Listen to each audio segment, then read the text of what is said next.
Williamson Cadillac Buick GMC is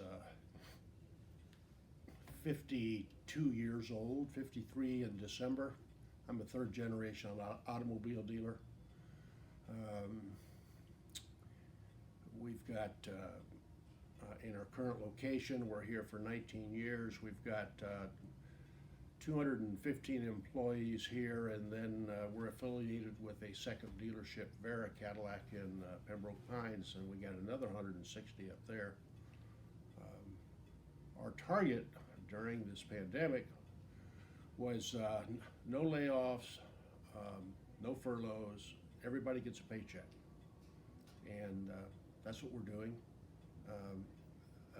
Today is the 12th of June, and the new car business is almost normal, and service is running at about 70% of normal. So we feel fortunate.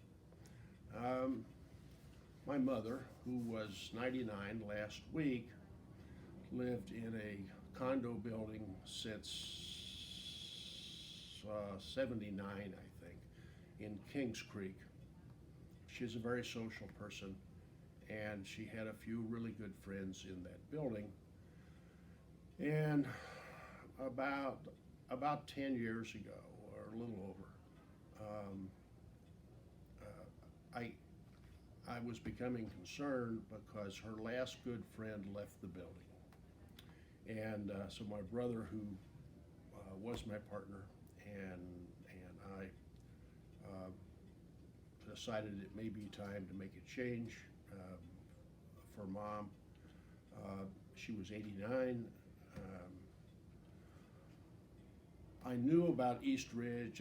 We had some friends down there, the Reeds and some others, and I used to be on the board of not only AvMed but Santa Fe Health System, which was the holding company that also owned 3 retirement villages in Florida, Gainesville and Bonita and East Ridge.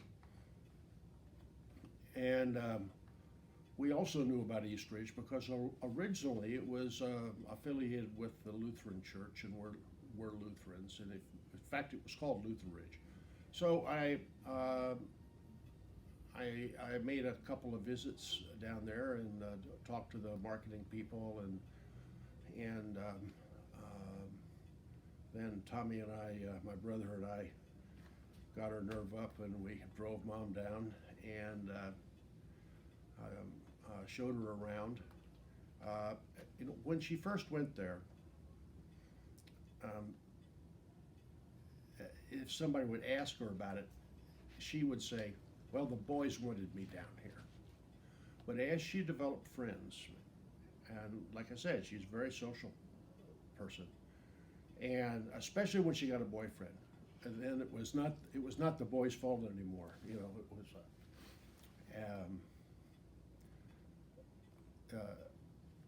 as it happened, she fell 3 or 4 days before she moved in and cracked her right wrist.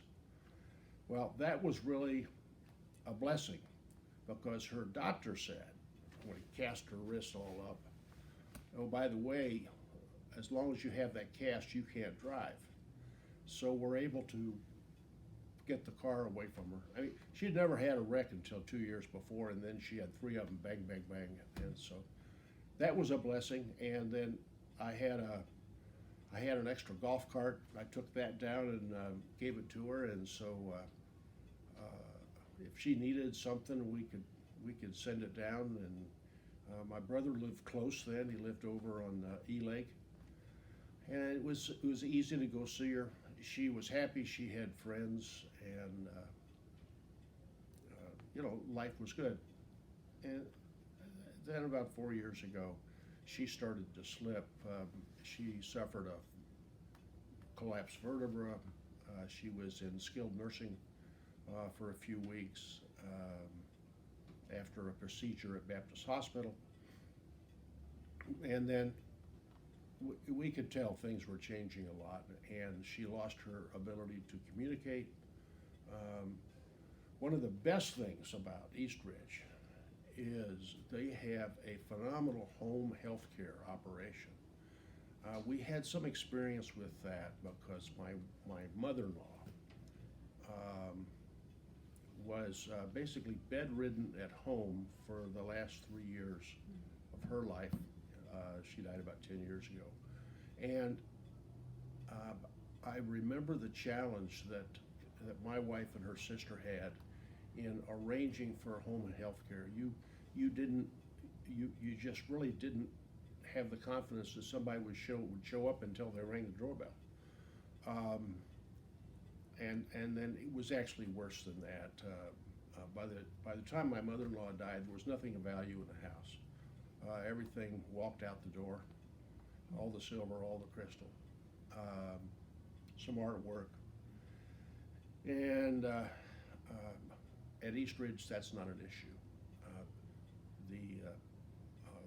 The ladies that take care of my mom 24/7 are all saints. I have tremendous confidence in them, and it gives my family and my brother's family a lot of solace. So we're happy. And a few years ago, when I was asked to join the Community Advisory Board, I thought that was a really good thing. It was a way I could help give back. I'm a contributor to the foundation as well. I think the foundation does tremendous things down there. And yeah, because of the lockdown, and I should mention this, I am so proud of the management at East Ridge, because almost 3 months ago to the day, when the governor first started talking about it, they locked the place down. And I think it's wonderful that, as of today, there are no residents that have tested positive. And that's a wonderful thing, especially as we read every day in the Miami Herald and the Tampa Times and the Orlando Sentinel about these retirement communities and nursing facilities that have had so many cases and deaths, and we have had 0. So, congrats.